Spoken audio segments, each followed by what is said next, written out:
참 좋은 날입니다. 어스틴 주님의 교회 매일 말씀 묵상에 오신 여러분을 환영합니다.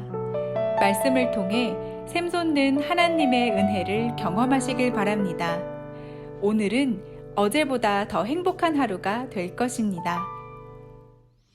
안녕하세요 성도 여러분. 3월 28일 월요일 말씀 묵상 시작하겠습니다. 오늘 함께 나눌 말씀은 누가복음 24장 1절부터 9절까지의 말씀입니다. 누가복음 24장 1절부터 9절까지의 말씀 함께 읽겠습니다.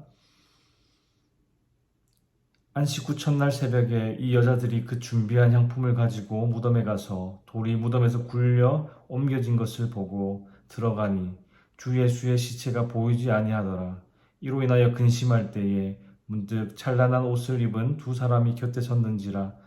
여자들이 두려워 얼굴을 땅에 대니 두 사람이 이르되 어찌하여 살아있는 자를 죽은 자 가운데서 찾느냐. 여기 계시지 않고 살아나셨느니라. 갈릴리에 계실 때에 너에게 어떻게 말씀하셨는지를 기억하라. 이르기를 인자가 죄인의 손에 넘겨져 십자가에 못 박히고 제3일에 다시 살아나야 하리라 하셨느니라 한데, 그들이 예수의 말씀을 기억하고 무덤에서 돌아가 이 모든 것을 11사도와 다른 모든 이에게 알리니. 아멘. 오늘 본문은 예수님의 부활에 관한 이야기를 하고 있습니다.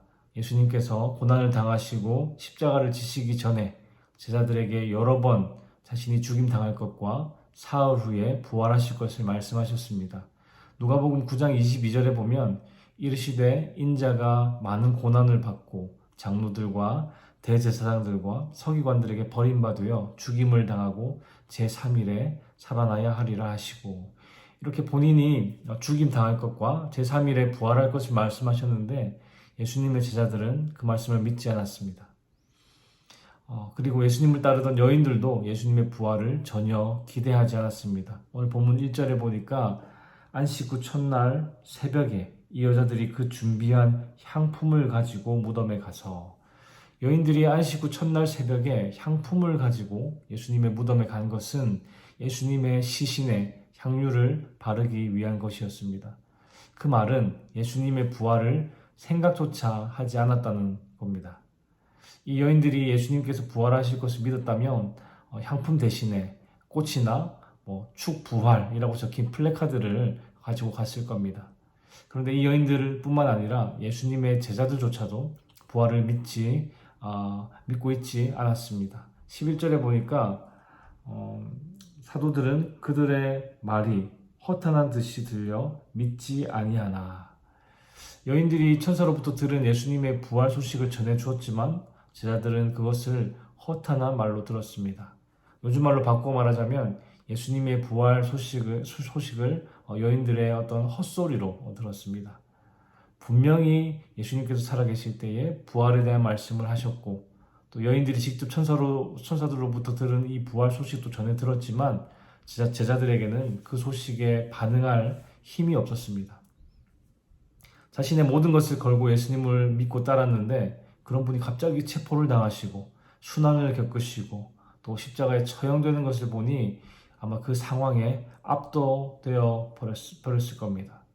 제자들의 상심이 너무나도 컸습니다. 아마 예수님께서 체포되시던 그 순간 그분을 버리고 도망갔던 그 죄책감도 한몫했을 겁니다. 스스로 회복할 수 없는 그 지경까지 추락을 한 것입니다. 아마 여러분들 중에서도 신앙생활을 하시면서 이런 신앙의 정체기를 겪어보신 분들이 있을 줄 압니다.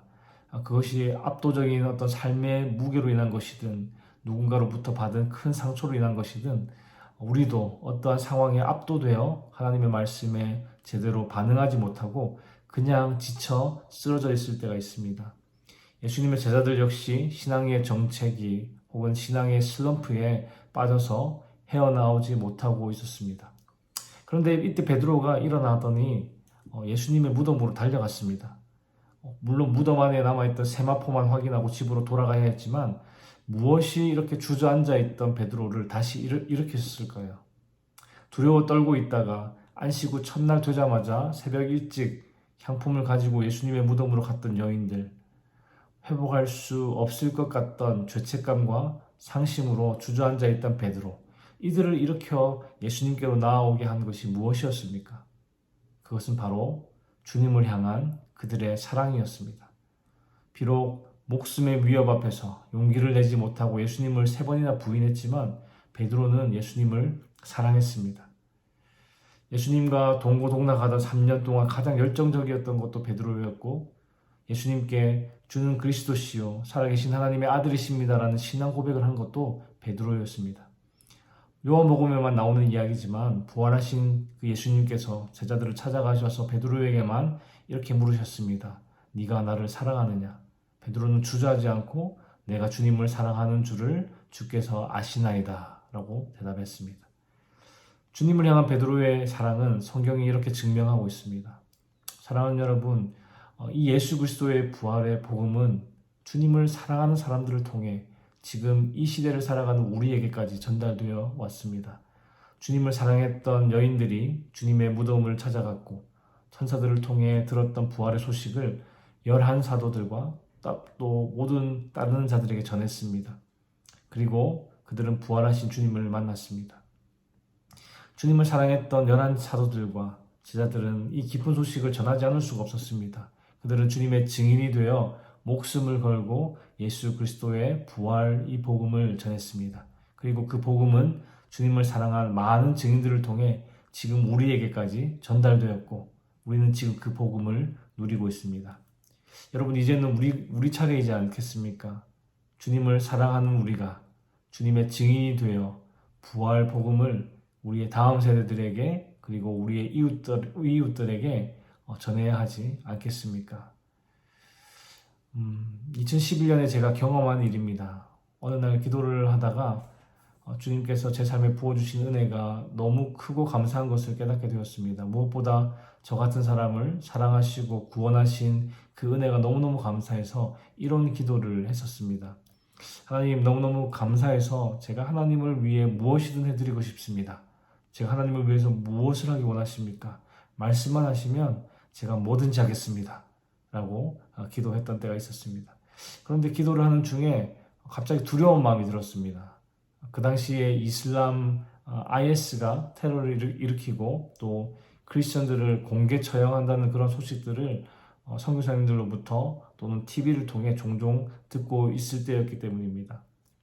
제가 하나님이 원하시면 뭐든지 하겠다고 기도했는데 혹시 하나님께서 저에게 나는 네가 이슬람 국가에서 선교를 했으면 좋겠다 라고 하시면 어떡하지? 하는 그런 걱정이 제 기도 중에 머리를 스치고 지나갔습니다. 그랬더니 더 이상 기도가 안 되고 걱정만 되더라고요. 한참을 고민하다가 하나님께서 가라 하시면 가야지 어쩌겠나 하는 심정으로 고요하게 하나님의 응답을 기다렸습니다. 이슬람 선교냐 아니냐 거기에 온 정신이 집중되어 있었는데요.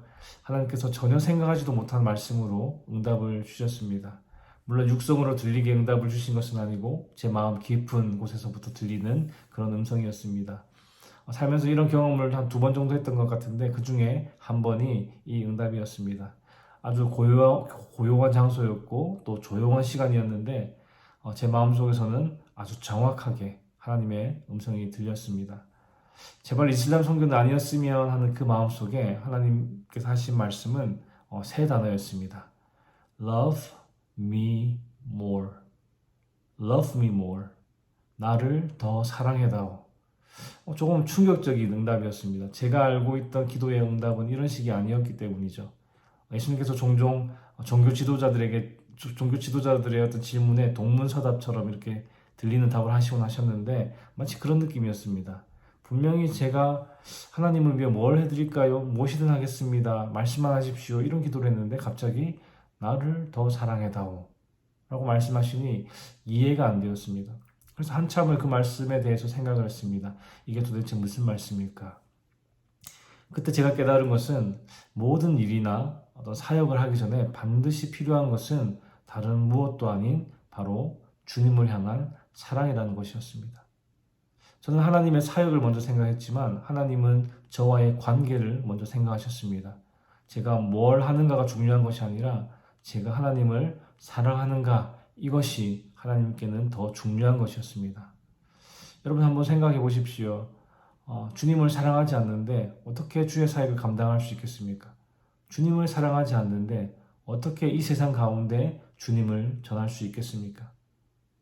사랑하는 여러분, 주님을 사랑하는 것이 가장 먼저입니다.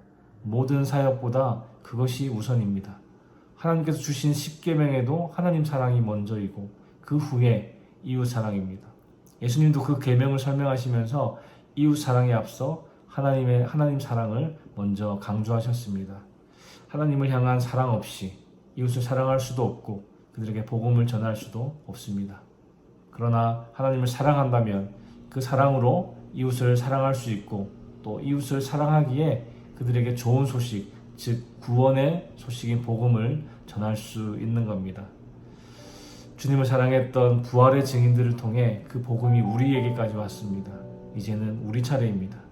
주님을 향한 사랑으로 부활하신 예수 그리스도를 우리의 다음 세대와 우리의 이웃들에게 전할 수 있는 저와 여러분 되기를 주님의 이름으로 축복합니다. 기도하겠습니다. 하나님 감사합니다. 이 아침에도 우리에게 주의 말씀으로 교훈하시고 또 하루를 또 한 주간을 기도로 시작하게 하시니 감사합니다. 주님, 오늘 말씀을 통하여 주를 사랑했던 자들이 부활의 증인이 되어 많은 이들에게 전했고 그것이 오늘 우리에게까지 전해져 우리가 그 부활의 복음을 믿고 살아감을 바라봅니다. 주님, 우리 안에 주님을 향한 사랑을 가득 채워 주시옵소서. 그리고 그 사랑으로 아직도 예수 그리스도의 부활 복음을 모르는 우리의 다음 세대들과 이웃들에게 전할 수 있도록 저희를 사용하여 주시옵소서. 하나님, 오늘 하루도 주의 영광 위에 살아가기 원합니다. 우리의 직장과 학교와 사업장과 가정에서 하는 우리의 말과 행동이 주님의 영광을 드러내도록 주여 인도하여 주시옵소서. 감사를 드리며 예수 그리스도의 이름으로 기도하였습니다. 아멘. 월요일 기도 제목으로 함께 기도하시겠습니다. 첫 번째, 한 주간 예수의 흔적이 있는 삶이 되도록 기도하실 때에 우리의 가정, 직장, 사업, 학업의 터전에서 나의 말과 행위를 통해 그리스도가 드러나게, 그리고 코로나로 인해 신앙생활이 나태해지지 않도록 기도하시기 바랍니다. 두 번째, 코로나 방역과 종식을 위하여 기도하실 때에 성도들을 바이러스로부터 보호하시도록, 그리고 성도들의 사업과 직장을 지켜주시도록 방역 당국에 지혜를 주시어 최선의 방역이 이루어지도록 기도하시기 바랍니다. 그리고 세 번째, 선교사님들을 위해 기도하실 때에 태국의 전운주 선교사님, 브라질의 김창현 선교사님, 하이티의 박동환 선교사님을 위해 기도해 주시기 바랍니다.